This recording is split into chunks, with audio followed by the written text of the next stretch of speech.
Lincoln City 0, Cheltenham Town 0, and we, Lincoln City, are still unbeaten, still undefeated in 10 games, unbeaten. Another clean sheet, another point earned, and we, Lincoln City, are still undefeated in League One and cannot be beaten. Obviously, how am I feeling, fam? I am feeling absolutely happy. Just know, fam. Come on, you mighty Imps, back again.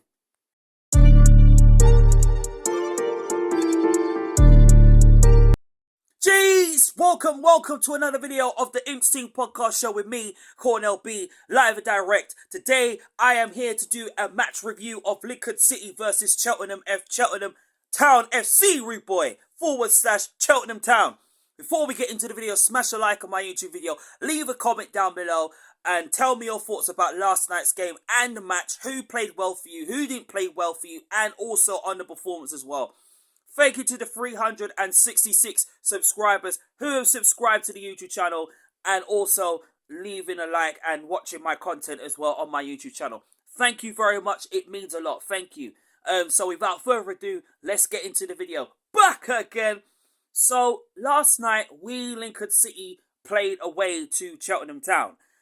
For me personally, my personal certain point of view is that the first half, I ain't gonna lie to you, the first half was not good enough. We was poor in the first half. Like Cheltenham, which was fair play to them, they basically had the domination of us Imps last night in the first half. Alfie May, was causing so much problems for our defence, and we had to fight and with determination and grit and to really stay in the game, because Cheltenham was just causing us so much problems and making so many things happen. Do you know what I mean? And it was like, well, we was panicking at the back, but then we had to hold on for our lives in that first half. And as soon it was just dead. Like the first half performance was just completely dead. And I'm not lying to say this, but you know, it was just a poor performance in the first half, and it had to improve. Mark Kennedy had to switch it up, because if he didn't switch the tactics around, I think we could have been landed in a defeat last night. And then of course there was, changes made as well. It wasn't the same 11 that won at Oxford United. Rowan obviously didn't play last night because he wasn't feeling very well. Plange was left out because basically you can't have any more than five lone players in the team, which is fair enough. So one of them had to drop out, because if Rowan was fit, then Harry Boyes wouldn't have played last night.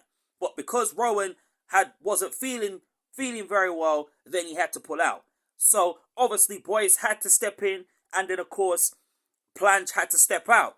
But obviously the lineup was interesting, because even Danny Mandroyu, despite him having a fantastic performance against Oxford United and scoring the only goal, he still managed to obviously get dropped to the bench, and Diamond came in. Listen, to be honest, yeah, he was decent in the game, don't get me wrong, but for me personally, I would have rather had Mandroyu start, and that's the thing. Do you know what I mean? But at the end of the day, we have to respect Mark Kennedy's decisions. We have to respect his choice on who he's going to play and who he isn't going to play, because he wants to play players who are going to perform on the day and win games on the day. So obviously, Diamond starting last night, you got to give credit where it's due. Obviously being left out against Oxford and then to play against Cheltenham, he had like something to prove. But obviously, I know some Imps fans would have rather had Mandroyu start. But obviously, I can understand where Kennedy's coming from. Kennedy doesn't want to overload him too much. Do you know what I mean? So we have to respect that. And in the second half, we came guns blazing. We started to dominate the second half, and that was an improved performance. And then chance, especially the chance before half time, with O'Connor. What a save from the Cheltenham Town keeper, by the way. What a save that was. And then the second half, we started Ben House started to create chances. Bishop's goal, if that goal didn't hit the post, that would have been goal of the season. Despite that Ben House's goal against Forest Green Rovers was class too. But that goal would have been even classer. Do you know what I mean? But hey, listen. We're 10 games unbeaten and we've got a point now and a clean sheet. We can all be proud of that. We can all be proud of that second half performance. But the first half wasn't good enough, and we'll admit that. But going into this Saturday's game, it's going to be even more better. And as long as we take the game to Exeter City, we shouldn't have a problem. But hey, listen, it is what it is. We got a point. That's the most important thing. But obviously, you have to give credit where it's due. You know, you got to credit Mark Kennedy's tactics because he had to change it at halftime. He had to change the tactics because if tactics didn't change, it would have been a different story. And they almost had a chance, and they almost scored, which made Rushworth, big up Rushworth for getting his 13th clean sheet this season, into a decent save. But hey, listen, we defended for our lives, Paddy O'Connor. We could take positives from the game. That's the most important thing. But, like I say, it's a point earned, and we're proud of that. So, bring on Exeter this Saturday. Better performance. A better first half performance against Exeter. And the second half, much better. But hey, listen. We win games together.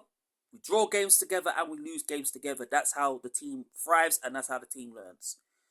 But, obviously, Ben House's chance, O'Connor's chance, and then Bishop's chance.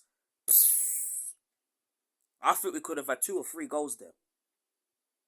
But we'll take the point and move on to the next game against Exeter City, which Lincoln City will go on and win.